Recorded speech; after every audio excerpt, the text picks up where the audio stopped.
the British soldier. All around the globe you'll find him, from Gibraltar to Hong Kong. Everywhere he stands against the threatening years, staunch symbol of our common will to order.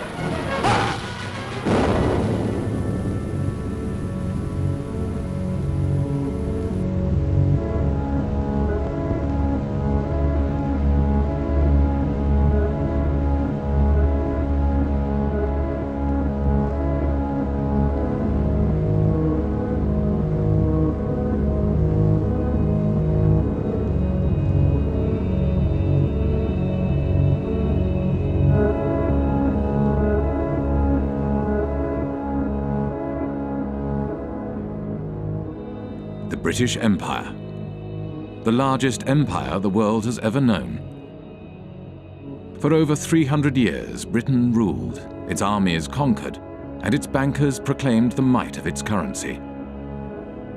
But one day it all began to fall apart. One by one, countries declared their independence from Britain, and no amount of force could reverse the tide. As British elites saw their wealth, privileges, and empire disintegrate, they began to search for a new role in a changing world, and they found one in finance. This is a film about how Britain transformed from a colonial power to a modern financial power, and how this transformation has shaped the world we live in.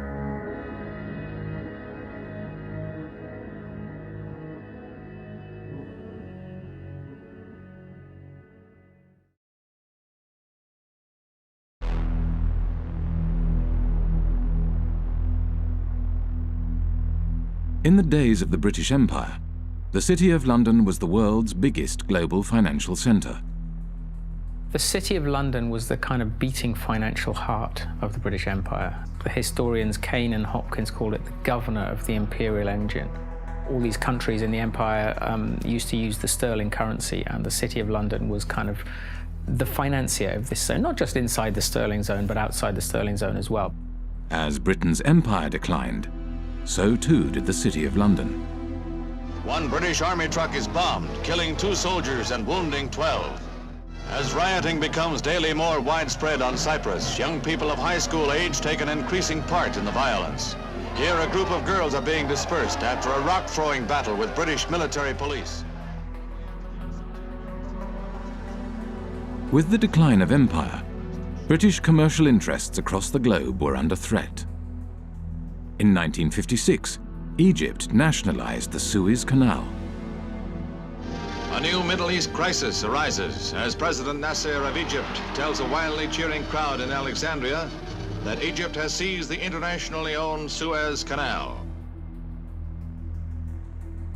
France and Britain issue a 12-hour ultimatum. Within hours of its expiration, Britain's warplanes are winging their way to Egypt, and its bombers attack 5 key cities, including Cairo. The United States was opposed to the invasion and put pressure on Britain and France to withdraw their troops. There will be no United States involvement in these present hostilities. It is our hope and intent that this matter will be brought before the United Nations General Assembly. There, the opinion of the world can be brought to bear in our quest for a just end to this tormenting problem. Britain was humiliated. The Suez Crisis signified the end of Britain's role as one of the world's major powers. Following the crisis, there was a run on the sterling, on the UK pound. Some people suspect that the American government was encouraging this run on the UK pound. As financiers withdrew their money from Britain, the value of the pound decreased. To protect the value of the pound, Britain limited the bank's overseas lending. They were not able to invest abroad, and obviously they were unhappy. And we don't know exactly the context, but it's very clear that the banks or their representative made a representation to the Bank of England, which in itself was dominated by representatives from the banking industry. It seems that they have reached an agreement which was never written, that if the banks intermediated between two non-residents in a foreign currency, in that case the dollar, then this particular intermediation, this particular deal will not be considered by the Bank of England under its own jurisdiction. The banks began to create a market for dollars in London, called the London Eurodollar market. To differentiate these euro market activities from their domestic banking activities, banks kept two sets of accounts. The Bank of England, the UK regulator, declared that the London Euro market accounts were not in London. They were elsewhere, and therefore it had no responsibility for regulating them. It's about providing a legal space in which you pretend activity is taking place. And the importance of that is that you pretend it's not taking place in the economy where it really is taking place. So you're taking activity from the place where it's regulated and taxed and pretending that it's happening elsewhere. Now, where doesn't really matter, it's just elsewhere. When American banks realized that London offered the ability to avoid US regulations, they moved their international operations to the city.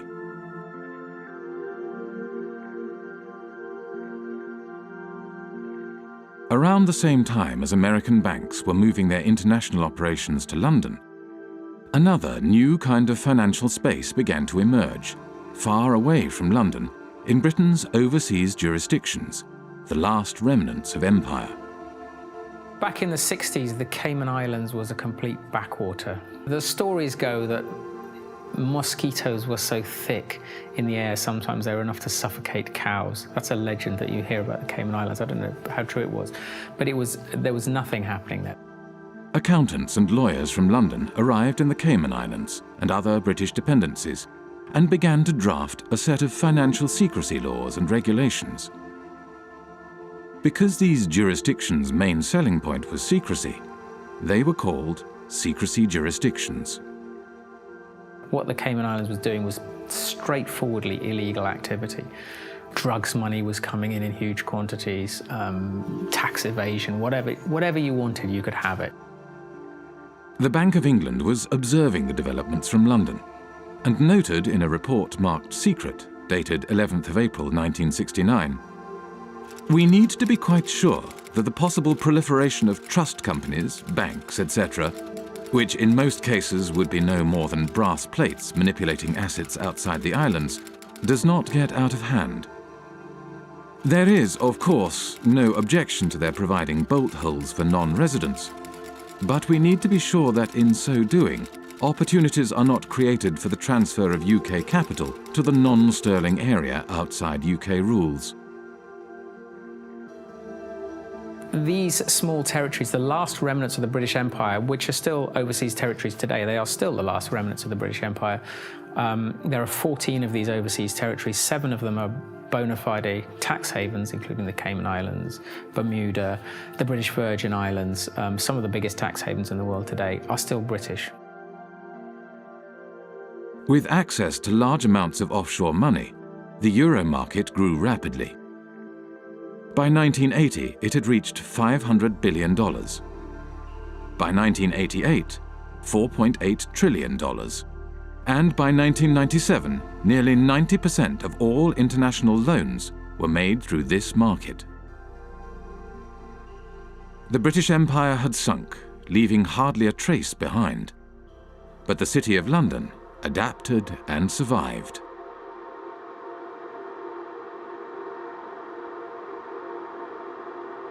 The City of London, London's financial district, is a peculiar place. It has been called a city within a city, a state within a state. It is run by an organisation called the City of London Corporation, a private company that performs all the functions of a local council with a private police force and private courts. Those of you who aren't from the UK, some of you even who are, might not be aware just how weird a thing the little City of London is within the big London.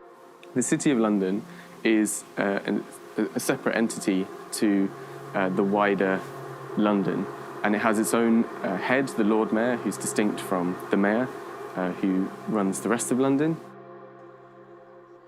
Every November, the city stages the Lord Mayor's Show, the world's oldest civic procession.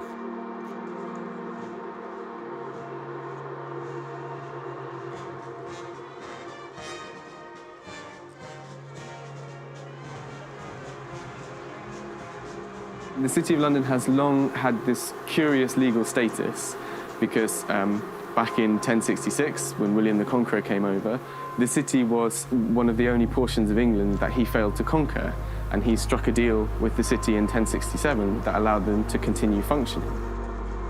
To this day, the City of London is exempt from numerous laws that govern the rest of Britain. Its political system derives from the Middle Ages. The city's electorate is dominated not by its residents, but by the private businesses operating within the city. Its Lord Mayor is selected by the heads of medieval guilds. They have a representative in the House of Commons called the Remembrancer. Apart from the clerks of the court of the House of Commons, he's the only unelected person there. All other lobbyists have to stop, in the lobby. They're not allowed past the lobby.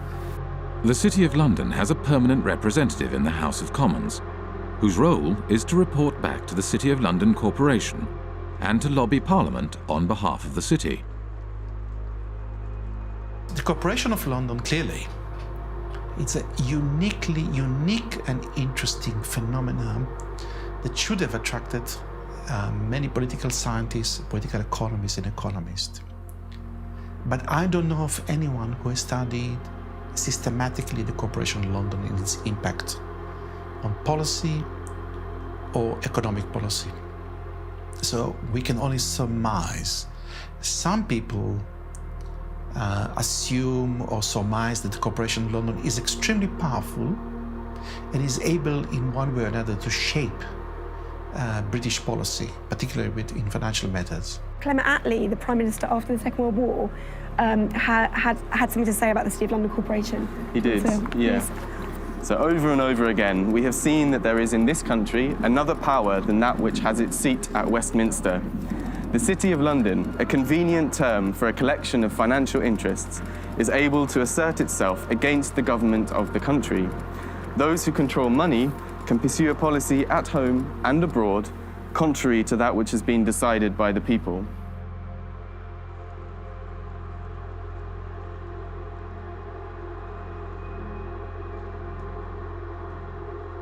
At the heart of the City of London stands the Bank of England. The Bank of England is not just a central bank, it is also a financial regulator. At the demise of empire, the Bank of England used this regulatory authority to help attract the world's banks to London. In 1972, the Bank of England issued a license to the Bank of Credit and Commerce International, which set up its head office in London. Within 10 years, BCCI grew into the 7th largest bank in the world. 10 years later, BCCI was bankrupt. The deputy director of the CIA, Richard Kerr, said late today that the CIA did use BCCI to support CIA activities overseas. But BCCI had not just collaborated with the world's intelligence services. It had also engaged in extensive financial fraud, money laundering, and terrorist financing. BCCI constituted international global crime of a level that boggles the mind. BCCI was financing terrorism. The Bank of England knew it, says the report, but instead of supervising it properly, it tried to prevent the bank's collapse. I am saying very directly that the Bank of England had sufficient information in front of it to close BCCI 15 months earlier than it did. Millions of depositors were hurt in that process.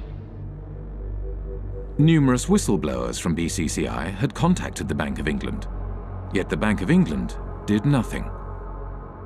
The Bank of England had plenty of time to intervene and investigate, but it did not do so because the tradition at that time, which still survives, is that, well, actually, you have to just kind of send hints and talk over lunch tables with the chaps regulating other chaps, and all would be well.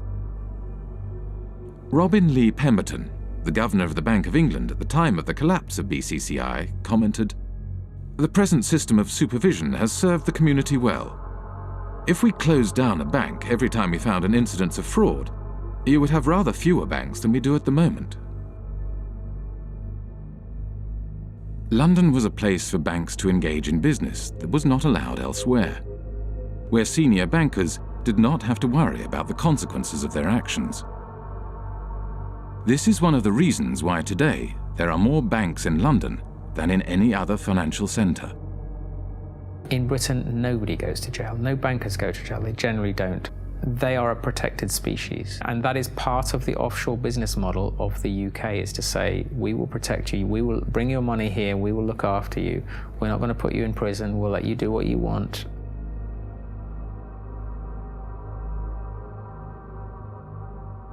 Light touch regulation was one way of attracting business to London. Another was secrecy. From the 1960s onwards, City of London institutions began to establish offshore branches in former outposts of the British Empire. Their aim was to create offshore centres with strong secrecy legislation in order to attract capital from across the globe. Swiss banking secrecy is the most famous, the most well-known. You put your money in a Swiss bank and they promise not to tell anybody, and that's one kind of secrecy. But another kind of secrecy, which is very British, is the trust. And the trust is a very slippery, complicated, and devious mechanism. Trusts emerged, the legend has it, from the time of the Crusades, when the knights would go off and fight in foreign lands, and they would leave their assets in the care of trusted stewards. What trusts do ultimately is they play with the concept of ownership. Ownership is not such a simple thing. So the settlor, the knight in this case, would hand over the assets to someone who these days would be called a trustee. It's often a lawyer. Legally, you are separated from those assets. They're not yours anymore. There's a barrier. You can't be taxed on them. Nobody's going to find anything about your connection to these assets. In Britain's offshore jurisdictions, no qualifications are necessary to be a trustee. Anyone can set up a trust and act as a trustee. There is no registry of trusts. There are no bodies to certify that a trust has been set up. The only persons who know about the creation of this agreement are the trustee and the settlor. There's no obligation to register it. There is no financial reporting obligation of trusts. They're not required to put annual statements onto account anywhere. So actually trusts are, to all intents and purposes, invisible arrangements. Economist John Christensen was an economic advisor to the secrecy jurisdiction of Jersey for 10 years. We're not talking about a few million. We're talking now about trillions. Trillions of dollars of capital, which apparently belong to nobody. For tax purposes and for other purposes, they belong to nobody. Everything, works of arts, gold bullion, racehorses, cars, real estate, not just financial assets, but a whole load of non-financial assets belong to these trusts, sitting there belonging to nobody. Now think that one through, because we are talking about maybe as much as $50 trillion of assets sitting offshore behind these instruments.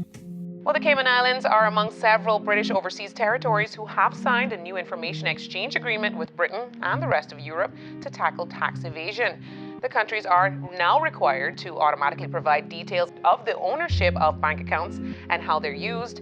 Cayman became the first signatory last week. It's important that the Cayman Islands should be recognised as the first overseas territory to sign such an agreement with the United Kingdom. And I think this importantly reflects the constructive approach that the Cayman Islands has taken in delivering our shared objective of rooting out tax evasion. The trust lies at the core of the British secrecy model. They don't use banking secrecy. The Swiss use banking secrecy. The British, of course, are only too willing to kill off banking secrecy because they will then capture a larger market share. That's why the Brits are doing this. Trusts are the basic building block of Anglo-Saxon secrecy, and they form the basis from which complex offshore structures are created.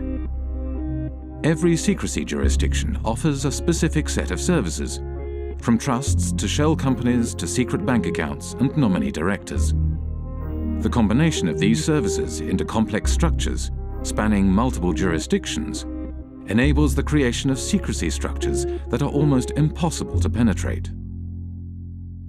An offshore structure will often have a trust kind of sitting at the top of it. The trust will be here managing the assets, kind of controlling the assets. Underneath it, the trust will own some shell companies. Each one might be in a different jurisdiction. So you might have a trust in one jurisdiction whose trustees are somewhere else, whose beneficiaries are somewhere else, which owns offshore companies somewhere else. Each of these companies might then own assets, so that they might own, a bank account, a racehorse, a yacht, a painting, a portfolio of shares or whatever. There are numerous variations of trusts and offshore secrecy structures. There are offshore lawyers whose work entails the creation of ever more complex and obscure structures. The aim of these structures is to hide the identity of the owners of offshore assets and allow offshore wealth to be recycled back into global markets. But looking on the amount of money being administrated from tax havens, you see that it is a curve going like this. And all the talking we have been doing along with other wonderful people fighting against tax havens has not changed anything, It is the word where you say, go on talking, and go on talking, you're interesting me, and I'm going on doing what I want to do. We know everything today because we have had the Panama Papers, we have seen it, and we are not able to act upon it. And we are not able to act upon it because this system is really protecting the few people that are having benefit from it. And these are in percentage very few people, but they are powerful. And I see in the Panama committee that I'm sitting in, the only thing that could change this is to have a public accessible register of the beneficial ownership of trusts and of all kinds of companies. It is easy. The Panama Papers are a collection of leaks from the offshore law firm Mossack Fonseca. Mossack Fonseca is the fourth largest offshore law firm. The other 9 of the 10 largest offshore law firms are registered in British overseas jurisdictions. When countries complain to Britain about the activities run out of its offshore havens, Britain claims that these places are independent and that there is nothing it can do. I've heard time and time again from officials in Berlin and in Paris and in Washington and in other countries that they've been told by the British government that, yes, they're well aware of what's going on in Jersey and they think it's very unfortunate, but they don't have the powers to intervene. Well, that's a straightforward lie. They do have the powers to intervene. They just choose not to. Britain plays this kind of game of pretending, when it suits them, to pretend that these places are independent. At the end of the day, Britain appoints the governor, appoints lots of senior people in these places. They're responsible for foreign relations and defence, and also they can veto their legislation as well. So Britain has a massive degree of control. Basically, it is controlling these places, allowing them a little bit of political space. During his time as economic advisor to Jersey, John Christensen frequently travelled to London for talks with various British government departments.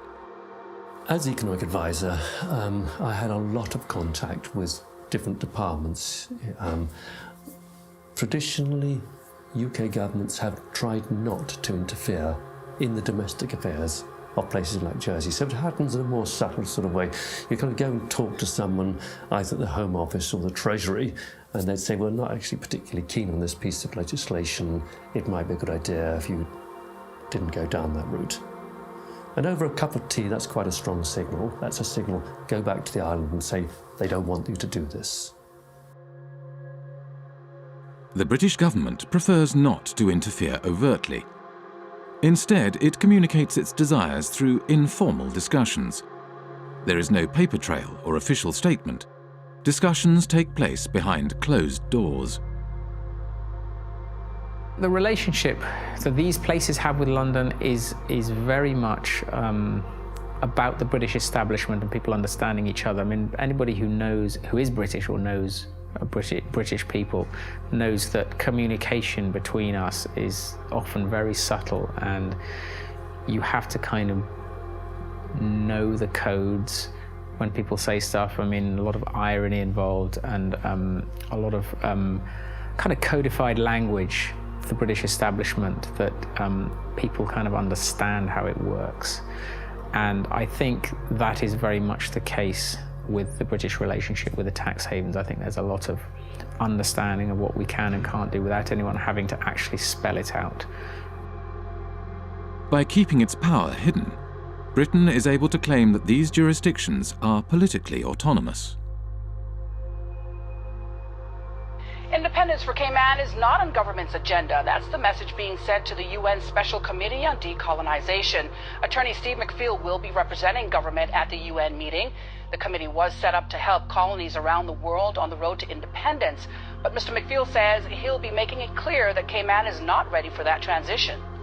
And that message is that the Premier, his cabinet, his party has no mandate from the people of the Cayman Islands to seek independence. That is the message that I will be carrying. When the Bahamas declared independence from Britain in 1967, the offshore bankers relocated to the Cayman Islands and continued their business from there. It was the British connection that reassured bankers and their clients that their money was safe.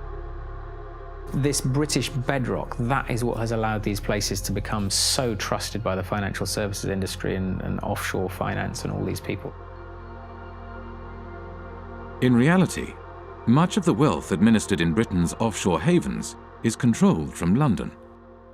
The City of London, by and large, likes to do its really dirty work outside London. There might, heaven forbid, be a regulator who actually takes the job seriously and starts to prosecute them for fraud in London. So better to do the frauds offshore in Gibraltar or Jersey, where there's much less risk that a serious prosecution will ever happen. Deals are often discussed and concluded in London, but then registered offshore for tax, transparency, and regulatory purposes. What they allow the city to do is to get involved in dirty business, but then when the scandal hits, to say, well, they're kind of independent, there's nothing we can do about those places, that's not us, that's tax haven activity, and we're the city, you know, we're not involved in that kind of stuff. So it's an incredibly kind of convenient relationship. The City of London has shaped the way in which Jersey, Guernsey, and the British Overseas Territories have developed as tax havens. I see these places as the Frankensteins created by the City of London. Today, the UK is the world's largest provider of international financial services. The UK has an almost unique role in global finance. If you look at data, the kind of data that we've constructed in the Financial Secrecy Index, you can see the relative shares of each country in the global provision of financial services exports. That's financial services to non-residents. Now, there are two big centres, and everything else is quite small in comparison. The two large centres are the United States, with around 19% of the global market, and the United Kingdom and its offshore jurisdictions, which have around 25% of the global market. And if you add to that other jurisdictions, ex-colonies, but recently independent, fairly recently, by which I mean Hong Kong, Singapore, maybe even Dubai and Bahrain, and Cyprus, then you reach a figure of nearly 40%. And I think that figure represents better the position of London in the global financial market. The soldiers left, the administrators left all the colonies, but they still kept a significant degree of control over the financial flows from these former former parts of empire in the rest of the world. So you could describe it as a second empire, Britain's second empire, sort of hidden financial empire spanning large parts of the globe. At the time of the British Empire, the City of London was the world's largest global financial centre. Not only Britain's colonies, but also independent countries did their banking in London and used the empire's currency for trade and financing. As the empire declined, so too did the City of London. The establishment of the London Euro Market enabled City of London banks to continue to exploit their empire-era networks and expertise, and the creation of secrecy jurisdictions gave banks access to large amounts of cheap money. International banks from across the globe set up branches in London and Britain's offshore jurisdictions in order to take advantage of this new system. This system has taken the place of the occupation, up till 62. For France, I don't know for England, but about the same time, England were physically present in India, for instance, or in other colonies. And when you look at the money flows through the tax havens, they are increasing when we withdraw from the colonies. We are still plundering developing countries as former colonial powers. Wealthy individuals, organized crime, and corporations shifted their wealth offshore in exchange for secrecy and no tax. And as countries around the world began to deregulate and open their economies, it became ever easier to do so. Today, as much as half of all global offshore wealth may be hidden in Britain's secrecy jurisdictions. One of the losers is Africa, whose flight capital flows mostly into the modern British spider's web. I think it's no coincidence that Britain's offshore empire emerged more or less at the same time as the collapse of the former empire. We tend to think of Africa as being a huge net debtor to the rest of the world. But that was the extent of their debts at the end of 2008, 177 billion. The debt of sub-Saharan African nations stood at $177 billion in 2008. Yet the wealth these countries' elites had moved offshore between 1970 and 2008 is estimated at $944 billion, over 5 times their foreign debt. $944 billion. Do the maths.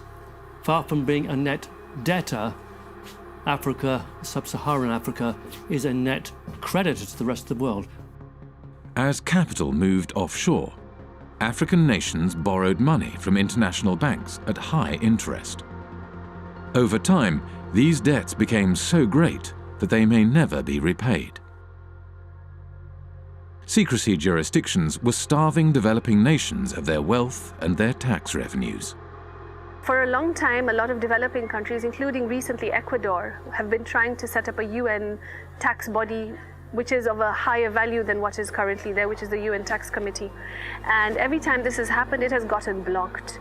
During the financing for development process in Addis Ababa last year, I think it was the UK and the US that blocked attempts again to set up this World Tax Organization. So why would they not want to have democratic decision-making in global decisions on how tax gets collected across borders? I don't understand this. As long as we have cross-border activity that involves both criminal and legal activity, as long as we're unable to separate the two, this is going to continue to be a problem. Western nations block attempts to provide greater transparency of international financial flows and the implementation of global standards for the collection of tax across borders, whilst elites in developing nations use offshore centres to hide their wealth offshore. The oil from Gabon has not benefited people in Gabon. And this is true for the copper in Zambia, for the gold in Mozambique or in Mali. they have benefited the company that do extract it and their shareholders. It has benefited the corrupt elite in the country. In developing countries, the offshore system of tax havens has facilitated the looting of these countries by their elites. It has enabled them to steal the money and keep it safe somewhere else. Illicit financial flows, because the anonymity that drives them creates incentives for people in positions of power to be corrupt. This is why there's a group of countries where development progress is so difficult. It's that the incentives of individuals and the ability to pursue them through all the mechanisms that underpin illicit flows outweigh the type of mechanisms that lead you to a powerful, representative, effective state that can start to deliver development.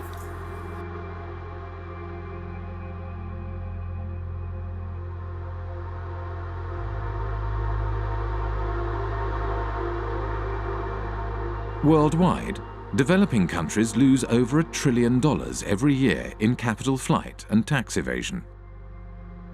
Most of this wealth flows into large Western nations like the United States and Britain and enables their currencies to stay strong, whilst developing nations' currencies remain weak. But illicit flows into Western nations also had another unexpected side effect. The economies of the United States and Britain began to financialize. The origins of this financialization, or de-industrialization, go back to the 1960s. Anti-war demonstrators protest U.S. involvement in the Vietnam War in mass marches, rallies, and demonstrations. President Johnson, meanwhile, let it be known that the FBI is closely watching all anti-war activity. In the 1960s, U.S. economist Michael Hudson was working at Chase Manhattan Bank on Wall Street as Chase's balance of payments economist. During the 1960s, the United States balance of payments deficit was entirely a result of foreign military expenditures. Dollars were flowing out of the United States as a result of the cost of the Vietnam War. The United States attempted to prevent the dollars flowing to Vietnam from being deposited in foreign banks. The government asked Chase to set up a branch in Saigon during the Vietnam War. And as you can imagine, it didn't have windows. It was sort of a fortress. It lost money, but the government went to Chase because it said, if you don't get this money that's being thrown off by the military in Vietnam, then it's going to go into French banks. It'll get to General de Gaulle, and you know what he's going to do every month. He's going to cash it in for gold. That's what the United States was trying to stop. The US was not successful in stopping the outflow of money, so it began to hatch a different plan. In 1967, Michael Hudson was handed a memo by a former State Department employee. In 1967, I was given by a former State Department employee in the elevator at Chase Manhattan a memo from the State Department urging that Chase Manhattan would take the lead in helping the United States become the Switzerland of the world, meaning the flight capital. The State Department, through Chase, asked me to estimate how much money do you think is available if America were to become the new Switzerland, and how do we do it? The plan was to organize offshore banking centers in the Caribbean and elsewhere, and the hot money wouldn't come directly into Chase because that wouldn't be nice and very legal. What happened was that the Latin American criminals, other criminals, drug dealers, all sorts of organized crime, would put their money in the offshore Caribbean banks, and these offshore banks would then deposit the inflow in the head office. By moving offshore dollars back into the United States, the US was able to stop the outflow of dollars and support the value of its currency. every country looks to its foreign exchange rate. And the foreign exchange rate is not only imports and exports, it's capital movements. And if you look at the International Monetary Fund's monthly international financial statistics, you have sort of a steady balance of trade, a steady immigrants' remittances. What goes up and down are called errors and omissions. What the United Nations and the IMF call errors and omissions are flight capital. It's the reason that it's omitted is they don't like to really look at this. In the 1930s, Roy Ovid Hall, economist for the U.S. Commerce Department, wanted to include criminal movements in the balance of payment statistics. And Congress got very upset. I was told in Washington, the argument was, we're a Christian country. We don't want to report crime. It's just, don't look at it. And they forbid him to include criminal money in the balance of payments. I guess now you call it errors and omissions. You don't call it criminal inflow and outflow. In the 1960s and 70s, Britain was faced with a similar dilemma as the United States. Money was flowing out, and this decreased the value of the pound. Britain realized that it, too, could support the value of its currency by opening its domestic markets to the trillions of dollars passing through its offshore havens. But just as in the United States, this had an unexpected side effect. The British banks today, just as in the 19th century, don't put their money into British manufacturing. They put their money into real estate speculation, into financial speculation, foreign currency trade. So the financialization of London has helped deindustrialize the country because it's enabled sterling to be supported by this huge inflow of hot money, this inflow of drug dealing money and criminal money and tax evasion money all over the world that is going to London instead of going to Switzerland, Liechtenstein, or the Caribbean.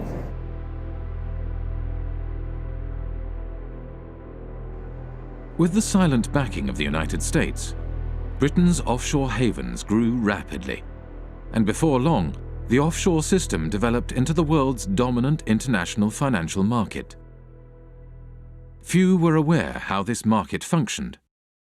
In 1986, economist John Christensen went offshore to investigate. He applied for a position at the Jersey office of one of the world's major accounting firms. But Deloitte & Touche, I was working in what's called company and trust administration, straightforward offshore stuff. I went offshore specifically to work in that area because that's where you're dealing with the offshore companies, the shell companies, the offshore trusts, and you're administering them. That way I could see from working inside a big global accounting firm exactly what the clients were doing. I had complete access to all the client files. And over the course of my period of working with Deloitte & Touche, I investigated over 100 of their clients offshore, and this is what I found. There were some insider traders, some market rigging, some avoiding disclosure of conflicts of interest, illicit arms trading, illicit political campaign donations, contract kickbacks, bribery, fraudulent invoicing, trade mispricing, and, at the bottom, tax evasion. Okay?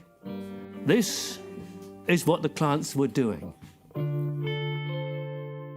On the basis of a sample of the clients that I looked at, not a single client was involved in what I would regard as genuinely legitimate activity. They were all involved in some kind of tax dodging or worse. I met with Carl Levin. He used to be an American senator, and he made a lot of inquiries into private banking, asking questions to the bankers. What do you think the percentage is among your clients that are using these companies for legitimate purposes? And the answer was, I believe that 99.9% of my clients are using these companies for illicit purposes. This is a reality. This is American bankers telling what they are doing. And it's exactly the same thing with UK bankers helping their clients to have accounts in Panama or in Bermuda or in Cayman Islands. secrecy jurisdictions are heavily used for fraudulent and grey area financial activities, areas where secrecy is not just desirable, but a necessity. Legitimate financial activity has no need for the secrecy offshore havens provide, nor a desire to pay the high fees offshore banks and law firms charge. Today, close to half of the world's secrecy jurisdictions are British dependencies. In public, these jurisdictions claim they are transparent and their financial services sectors are engaged in legitimate financial activities. Our economy is not based on secrecy. It's based on transparency. It's based on a sound regulatory environment. It's based on good governance and good government with a British government legal system. That's what our financial institutions are based on. Well, tonight we have a response from the head of Cayman Finance after a group of U.S.-based anti-tax evasion activists announced plans to travel to Cayman to draw attention to what they feel is corporate tax evasion. Finance Chairman Mr. Richard Cole says he's encouraging the group to visit and says our financial sector has nothing to hide. I would say if anybody wants to come to Cayman to find out what's coming, you know, what we do here, come on down. We have no secrets here. When I went to the Cayman Islands back in 2008, I think it was, I called the government spokesman and he said, okay, we have had an order from on high that nobody is allowed to speak to you. You are off limits. In 2011, journalist Nicholas Shaxson released Treasure Islands, a groundbreaking book about the offshore system. The author of a series of international media reports says he would welcome a debate with Cayman Finance Chair Tony Travers. Mr. Travers recently called Nicholas Shaxson an imbecile with the understanding of an 11-year-old. There are always going to be the politics of envy. Now, the politics of envy are exacerbated by imbeciles who don't actually understand what's going on in the Cayman Islands. I don't know what he's talking about. And furthermore, he doesn't know what he's talking about. The Cayman Islands is the 5th largest financial centre in the world. It hosts 80,000 registered companies, over 3/4 of the world's hedge funds, and $1.9 trillion in deposits. It has a population of 60,000, roughly equivalent to New York's homeless population. A strange mixture of characters populate the offshore world. British ex-public schoolboys, members of the world's intelligence services, global criminals, assorted lords and ladies, and bankers galore. With so much at stake for so many wealthy and powerful individuals, it may come as no surprise that Britain's offshore havens have developed their own curious mechanisms to prevent information from leaking out. For many people who work offshore and who don't like what they're doing, it's very hard indeed to dissent, because they will be attacked personally with a degree of viciousness which is quite extraordinary. Most of the time, the instruments of suppression are relatively sophisticated. You won't get promotion by doing this, or your family won't like it. It's not generally, let's slam them in prison. That's far too crude. We are talking about very substantially, the establishment, the British establishment in these cases. The mechanisms are very, very subtle. Sort of ostracism is one way of doing it. These peculiar mechanisms for, if someone tries to blow the whistle, you find all sorts of methods that aren't the most, just fire them, you give them far too much work to do, you steer them in a different direction. One person who is intimately familiar with how suppression works offshore is former Jersey Senator and Health Minister Stuart Sivray. In 2009, he leaked a report on a rogue nurse suspected of killing patients at Jersey's hospital. It all came to a head during a state's debate on Tuesday the 10th of March. Senator Stuart Sivray brought the sitting to a standstill, claiming Senator Jimmy Pershard had sworn at him and told him to go and top himself. Senator Pershard denied the claim, saying, "I absolutely refute that." But less than a week later, he was forced to admit he'd lied. Senator Pershard has now admitted that on another occasion he did tell Senator Stuart Sivray to go and do everyone a favour and slit his wrists. I was arrested at my house one morning by 6 plainclothes police officers. There were another 2 specialist data search police officers on hand, and also another 2 police officers in full body armour, one of those battering rams they kind of use in drugs raids. So 10 police officers descended on me without a search warrant. The property was turned over from top to bottom. All of the computers were seized and searched. All kinds of private constituency data was stolen by the police. Shortly after we began filming, a police officer exited the police station. As he hurried past, he grinned at the camera. The officer was on his way to test the sirens on his motorbike, which he did at intervals throughout much of the remainder of the interview. When it came to prosecuting me, Stuart Sivray was prosecuted under the data protection law. when the authorities were prosecuting me, I claimed that this was a legitimate public interest disclosure defence. And I, with an expert witness, was able to produce a set of reports that effectively destroyed the prosecution case. In reaction to this, the magistrates ruled that Stuart Sivray's defence case, that he had leaked the report in the public interest, would no longer be admissible, but continued to prosecute him all the same, without a defence case. Over the past 7 years, Stuart Sivray has been repeatedly taken to court and imprisoned 3 times. He does not know when or if the persecution will end, nor does he know when he will find himself behind bars again.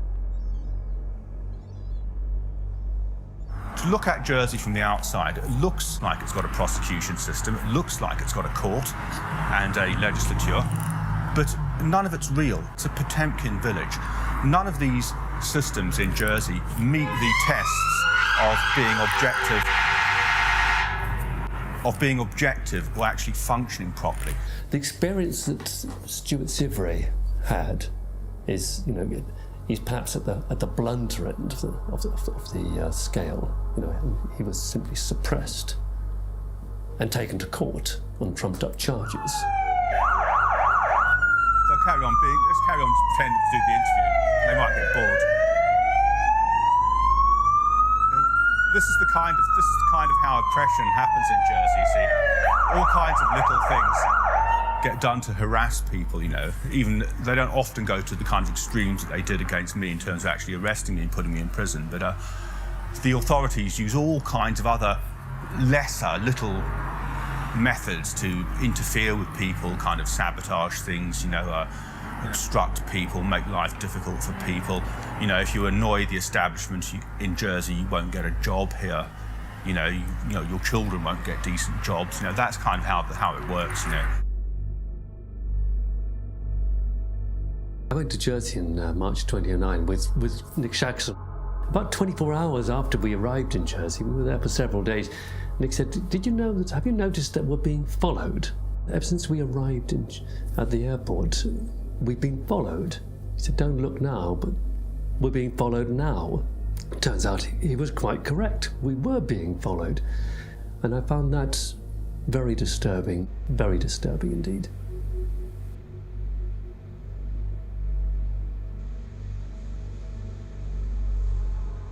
They have a saying in Jersey, if you don't like it here, there's always a boat in the morning.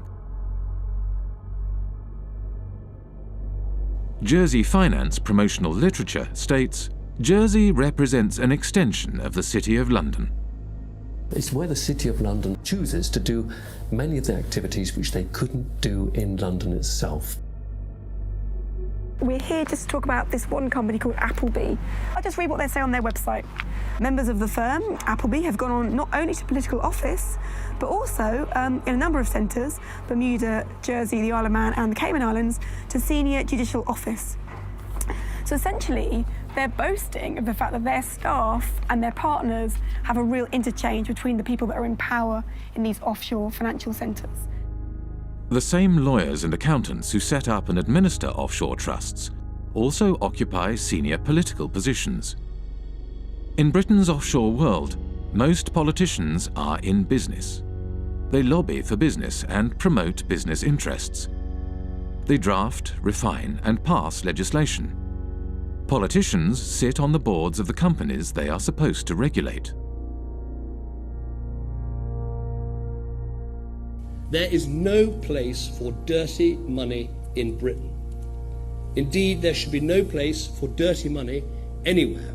The challenge I'm laying down for every country today is to root out the rot of corruption, to ensure transparency over what your own companies are doing, require transparency for foreign companies in your country too, and work with us to spread this approach to transparency around the world. In public, British politicians claim they are cracking down on secrecy jurisdictions and corruption. But in practice, they do the opposite. When I talk to politicians in Brussels, they say that they've had more lobbyists from London, and including politicians, come to them to protect the City of London's interests than they've had from every other European member state combined, which gives you some idea of the extent to which British politicians see themselves as essentially lobbyists for the City of London. We begin with our big story. Cayman's efforts to ensure transparency in its financial services sector is being recognised by the international community. Earlier this week, the UK's Prime Minister David Cameron told Parliament that the tax haven label placed on its crown dependencies and overseas territories is unfair. Many British politicians have personal and business ties with the City of London and British secrecy jurisdictions. Former British Prime Minister David Cameron's father, Ian Cameron, was an expert in offshore funds and was involved in offshore trusts from the 1980s onwards. At this courthouse behind me here in St Helier, we found this. It's a document called a grant of probate, and it's attached to the English will of none other than Ian Cameron, David Cameron's father. Say hello to Mum and Dad. Hi, Bar, how are you? Good to see you. Ian Cameron was certainly a wealthy man. In 2009, his personal fortune was estimated by researchers for the Sunday Times Rich List at £10 million. Yet when Ian Cameron died in 2010, his estate was much smaller than might be expected, just £2.7 million. In many cases, it's the politicians and their cronies and their families and so on, and the business people who sponsor the political parties who are using these offshore services themselves. So they've got no personal interest in closing it down. If they wanted to close it down, they could do it tomorrow. The fact of the matter is they don't want to do it because they themselves are complicit with the process. If you come from the same kind of background, you know the right people, then all the kind of legal niceties will often fall away. You can get away with doing all sorts of things that they wouldn't just let any old person, you know, if you came knocking on the door saying, can you set up an offshore company to do this, they'd tell you to get lost. But if you're part of the networks, you can do these kinds of things. So that's a very important part of the whole system. Upper class British public school kind of establishment that has been there since, you know, for centuries. The British establishment, an old boys' network of privileged elites, had carved out a lucrative niche for themselves in the offshore world after the demise of empire. They transformed themselves from administrators of empire into financial handlers for the global elite and multinational corporations. As more money flowed offshore, societies around the globe began to feel the impact of the offshore world. The reality is not what you believe, that your prime minister has the power to decide on the future of your country. The power is hidden here. We have country after country around the world where the lack of financial transparency about taxation, about ownership, about corruption has undermined the extent to which governments deliver representative policymaking for their citizens. You know, we have extreme cases like the hiding of tax evasion by people in finance ministries in Greece, in France, but we also have this system that in general is geared towards anonymous company ownership, the anonymous ownership of properties across London, of half of the land in Scotland. Do we really think there's any circumstances in which governments work better, in which markets work better, in which the distribution of income and assets is better, when we allow so much to be hidden? Who wants to not know who you're doing business with? Who wants their government to have people working for it, or to be led by people whose assets are hidden, whose financial transactions are conducted anonymously offshore? This is a bad direction for the world. We need the citizens to understand what is happening, that they are the ones who is carrying the burden, and that some individuals having the power are exonerating themselves. Ordinary people are paying taxes, rich people are not. So this is inequality, and it is leading up to populism, because it shows so clearly that the people today leading the world are not able to take care of the interest of ordinary people.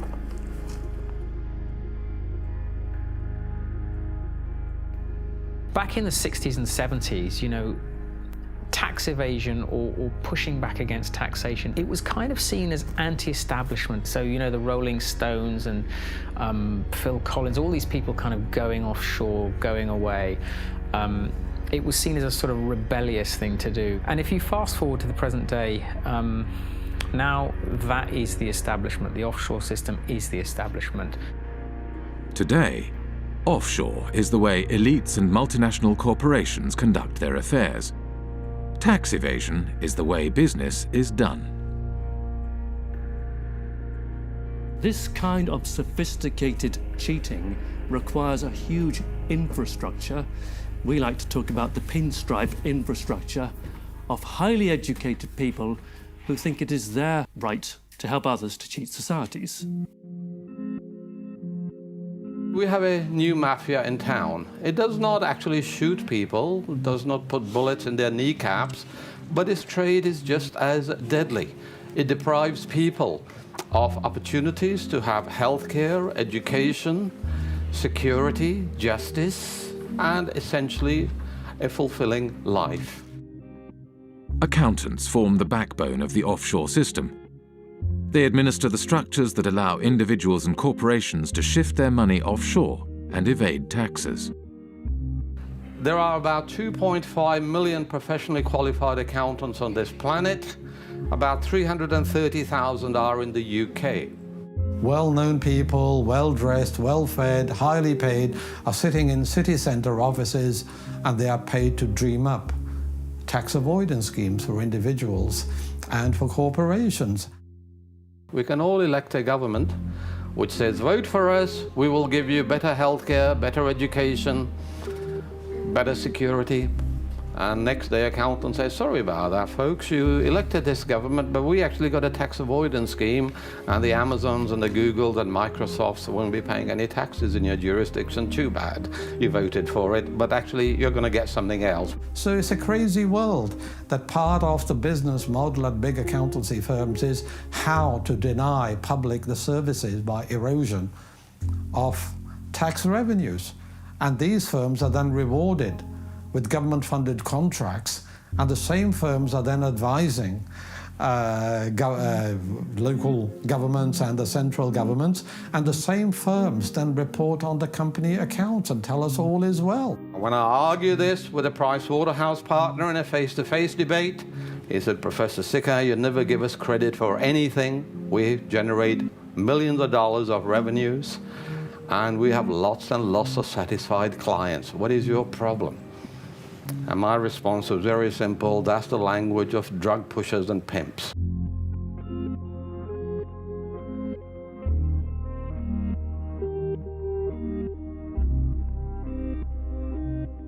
In Britain, a new breed of civil servant was rising to the top. One such civil servant was Dave Hartnett, who rose to the top of HMRC, the UK tax authority. Dave Hartnett had a new way of collecting tax. Deals would be negotiated on an individual basis, behind closed doors. In the case of the largest clients, Dave Hartnett frequently led the negotiations himself. British Telecom was one of the first companies through the programme and received a refund of over £1 billion. BT's chief executive, Ben Verweyen, wrote, "Earnings per share up 14%, and nice to know that we have a £1 billion credit from the taxman." Dave Hartnett claimed this approach was more efficient. Litigation in the courts is really phenomenally expensive in this day and age all over the world, and I think is to be avoided where possible. And the art is to persuade people to pay by strength of argument and the like.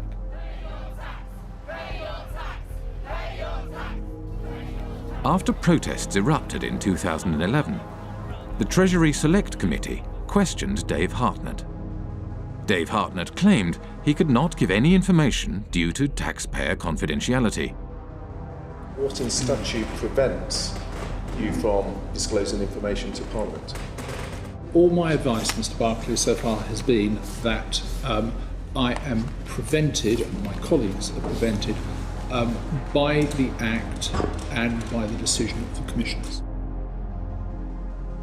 Dave Hartnett failed to mention that the legal advice he had received stated that the disclosure of information was at the discretion of the head of HMRC.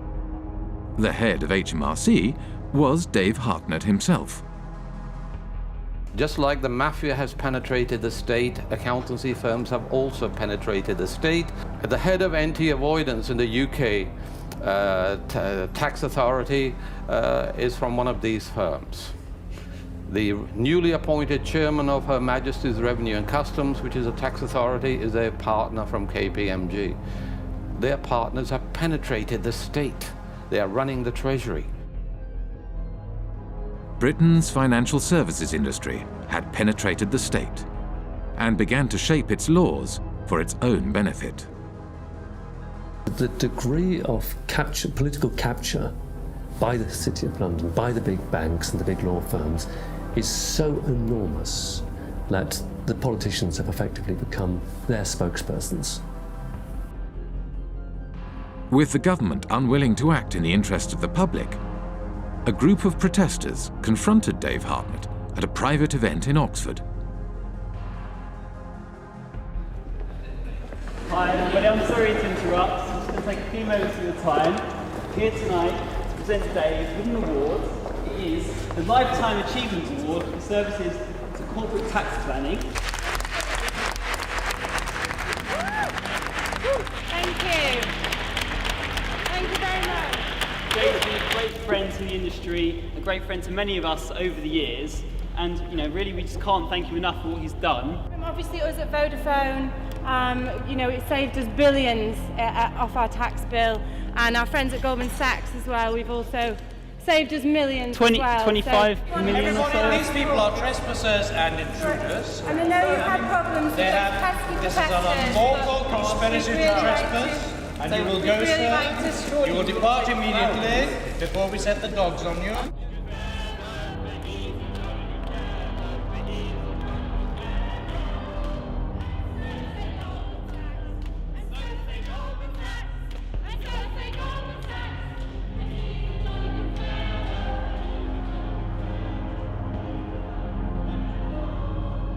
Go. You're trespassing. So sorry. Please You are trespassing, scum. Go.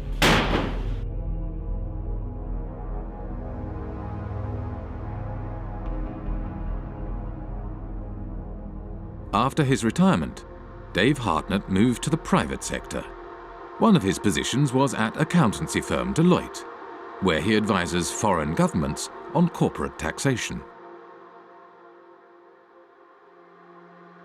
Dave Hartnett is a companion of the Order of the Bath, an honour bestowed on him by the British monarch. We have former ministers acting as advisors to accountancy firms. Accountancy firms provide jobs and consultancies for potential ministers. To my mind, really, it's an indication of corrupt structures. People are buying and selling influences. When a former minister works for an accountancy firm, he's not providing any accounting knowledge, he's opening political opportunities, home and abroad. That is what they are doing. I hope by now you'll share my view that I don't trust most bankers, I don't trust most lawyers, I don't trust most accounting firms. I actually think they're engaged in a conspiracy against public interest. In Britain, secrecy and complexity in finance and government help to obscure corruption in public office. Financial structures are often so complex that even after they are publicly revealed, they are not widely recognized for what they are. An example of this is PFI, the Private Finance Initiative. PFI is Private Finance Initiative. It is a way of funding public infrastructure, things like hospitals, schools, roads and bridges, but financing them via the private sector rather than the historical method, which is via central government. Over a period of 30 or 40 years, the amount of kind of repayment costs will be sort of 3 or 4 times higher overall than if you borrowed it from central government in the first place. So it's basically a giant accounting scam. Once the PFI policy has been set up, you find that the Big Four accountancy firms were actually paid members of staff within the Treasury Department who were then actually going around and selling and advising upon the implementation of PFI contracts by public authorities. Effectively saying, come to us and we will show you how to derive the most benefit from it. In other words, how to perhaps exploit the legislation. Even the offices of the State Tax Authority are now owned offshore.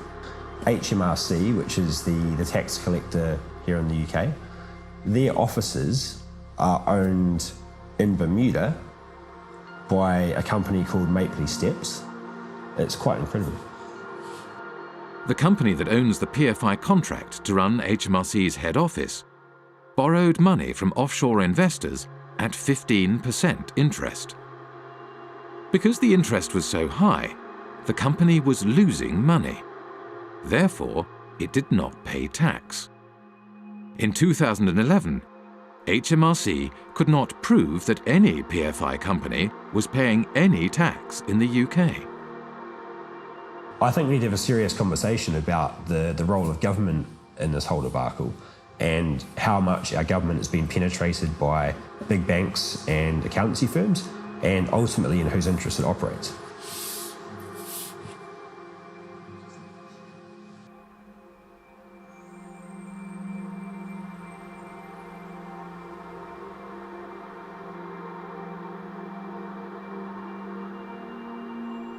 The reason we were protesting outside the Africa PPP conference is that we wanted to make sure that citizens back in Africa should hear about the fact that such policies have been a complete failure here in the UK. We know that these products are not being marketed to African countries in their own best interests. Their only motivation is to spread the reach of financial services into new markets. It's all being promoted in the interest of the City of London. What you're seeing is basically a second form of colonialisation. You've had initially occupation, resource extraction, and through that process, countries like Britain, which have had a large offshore empire, have developed significant networks, and now those networks are being used to promote and exploit financial services.